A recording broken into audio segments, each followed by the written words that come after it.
High court के हस्तक्षेप के बाद आज नगर निगम का अनिश्चितकालीन हड़ताल समाप्त कर दिया गया है। पिछले 7 सितंबर से नगर निगम के तमाम कर्मी अनिश्चितकालीन हड़ताल पर थे। हाई कोर्ट ने सरकार को 8 हफ्ते का मोहलत दिया है। हाई कोर्ट ने कहा है कि 8 हफ्ते के अंदर तमाम कर्मियों के जो प्रॉब्लम्स है उसका सॉर्ट आउट किया जाए। आज 8वां दिन पूरने के बाद 9वां दिन हड़ताल समाप्त हुआ। 8 दिन के बाद 9वें दिन हड़ताल समाप्त हुआ। हड़ताल के विरुद्ध CWJC के द्वारा उच्च न्यायालय में वाद दायर किया गया था।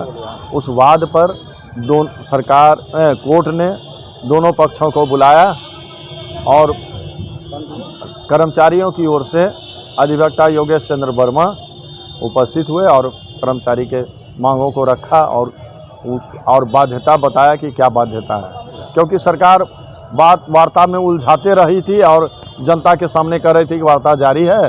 उसके बाद कहना शुरू किया कि कर्मचारी समझौता के लिए तैयार नहीं है। उच्च न्यायालय ने कर्मचारियों से आग्रह किया कि ये आप लोग ज्वाइन करें और हमारी समस्या को सुनने के लिए अटॉर्नी जनरल को पूछा कि इनकी मांगों पर कब तक में आप कार्रवाई कर सकते हैं। तो अटॉर्नी जनरल ने कहा कि मुझे कम से कम 8 सप्ताह का समय दिया जाए, मैं 8 सप्ताह के अंदर इस मांगों को रखूँगा, लागू करूँगा। तो सरकार ने कोर्ट ने कहा कि आप 8 सप्ताह तक का समय आपको दिया जाता है। 8 सप्ताह के अंदर महासंघ के नेताओं से संपर्क स्थापित कर उनके मांगों को आप लागू करने हेतु एफिडेविट नगर विकास विभाग की ओर से कीजिए। साथ ही न्यायालय ने कहा कि जिनका पहले से वो बकाया राशि जो है, हम लोग 5वां छठा का बकाया राशि की डिमांड कर रहे थे, अगर विवादित नहीं है वैसे राशि को बिना विलंब किए 1 सप्ताह के अंदर भुगतान करें, जिस पर विवाद नहीं है। दूसरी बात, कोर्ट ने कहा कि सभी तरह दंडात्मक कार्रवाई नहीं की जाएगी और हड़ताल को किसी रूप में अवैध नहीं कहा। साथ ही वो कहा कि आप संघ के पदाधिकारियों से संपर्क में रहेंगे और तैयार करके मांग को 8 सप्ताह के अंदर लागू करेंगे। साथ ही इन्होंने कहा कि किसी भी पक्ष को अगर कोई आपत्ति है तो 21/10 को उपस्थित होकर अपना पक्ष रखेंगे, कोर्ट में उसकी सुनवाई होगी। 8 सप्ताह देते हुए 21 अक्टूबर को सुनवाई की तिथि रखी है फिर से।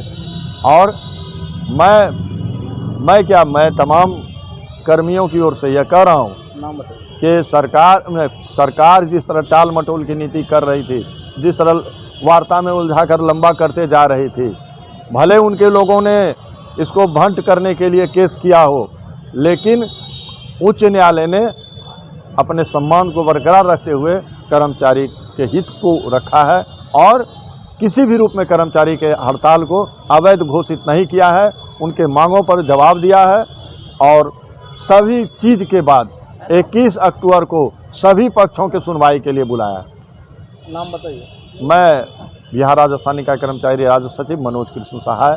अगर किसी तरह की कोई त्रुटि होगी, हमारे संघ के पदाधिकारी पटना में बैठे हुए हैं और समन्वय के संचालन समिति के 56 नेता वहां हैं और उनमें से एक मैं भी हूं, लेकिन मैं अभी भागलपुर में मोर्चा संभाले हूं। 56 नेता वहां पटना में बैठे हुए हैं। जो भी निर्णय होगा 56 मिल करके फैसला करेगा। कोई 1-2 आदमी धोखाधड़ी कर सकता है, लेकिन 56 धोखा नहीं कर सकता है।